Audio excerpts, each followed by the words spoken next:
3 ವರ್ಷಗಳಿಂದಲೂ ಸಹ ಅಪೋಲೋ ಆಸ್ಪತ್ರೆಯವರು ಉಚಿತವಾಗಿ ಎಲ್ಲಾ ಪರೀಕ್ಷೆಯನ್ನು ಮಾಡಿ ಕೆಲವೊಂದು ಔಷಧೋಪಚಾರಗಳಿಗೆ ಹಣವನ್ನು ತಗೊಳ್ತಾ ಇದ್ರು. ಕಳೆದ ಸರಿ ತುಂಬಾ ಸೀರಿಯಸ್ ಆದಂತ ಸಂದರ್ಭದಲ್ಲಿ ಬಹಳಷ್ಟು ಖರ್ಚು ವೆಚ್ಚಗಳು ಬಂದ್ರು ಸಹ ಇವರು ನಮ್ಮ ದೇಶದ ಆಸ್ತಿ ಅಂತ ಹೇಳಿ 1 ರೂಪಾಯಿನೂ ತಗೊಂಡೆ ಎಲ್ಲಾ ಖರ್ಚು ವೆಚ್ಚವನ್ನು ಫ್ರೀಯಾಗಿ ಮಾಡಿದ್ರು. ಆದ್ರೂ ನಮಗೆ ಪ್ರತಿ ಸಾರಿ ಬಂದು ಇದೊಂದು ಖಾಸಗಿ ಆಸ್ಪತ್ರೆಯಲ್ಲಿ ಪದೇ ಪದೇ ನಾವು ಉಚಿತವಾಗಿ ತಗೊಳ್ಲಿಕ್ಕೆ ಏನೋ ಒಂಥರ ಮುಜುಗರ ಆಗುತ್ತೆ ನಮಗೆ ಮತ್ತೆ ಬರ್ಲಿಕ್ಕೆ.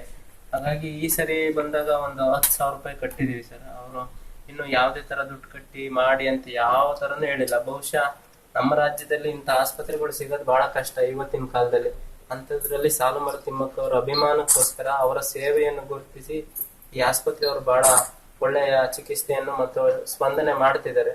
ಸರ್ಕಾರ ತಕ್ಷಣ ಸ್ಪಂದಿಸ್ಬೇಕು ತಿಮ್ಮಕ್ಕ ಅವರ ನೋವಿನ ಬಗ್ಗೆ.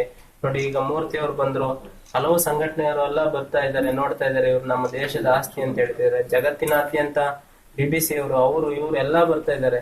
ಜಗತ್ತಿಗೆ ಕಾಣ್ತಿರೋ ಸಾಧನೆ ಸರ್ಕಾರಕ್ಕೆ ಕಾಣ್ತಿಲ್ಲ. ಬಹಳ ನೋವಾಗುತ್ತೆ. ತಿಮ್ಮಕ್ಕ ಅವರಿಗೆ ಈಗಾಗಲೇ ಶತಮಾನ ದಾಟಿರುವಂತಹ ಮಹಿಳೆ. ತಕ್ಷಣ ಸರ್ಕಾರ ಅವ್ರು ಬದುಕಿದ್ದಾಗ ಏನಾದ್ರು ಮಾಡಿ, ಅವ್ರು ಸತ್ತಾಗ ನೀವ್ ಏನ್ ಮಾಡಿದ್ರು ಬಂಗಾರದ ಮನೆ ಕಟ್ಸಿರೋ ಅದು ಮಣ್ಣಿಗಿಂತಲೂ ಕಡೆ ಅಂತ ನಾನು ಈ ಸಂದರ್ಭದಲ್ಲಿ ಹೇಳ್ತೀನಿ ಸರ್. ಆಯ್ತಾ?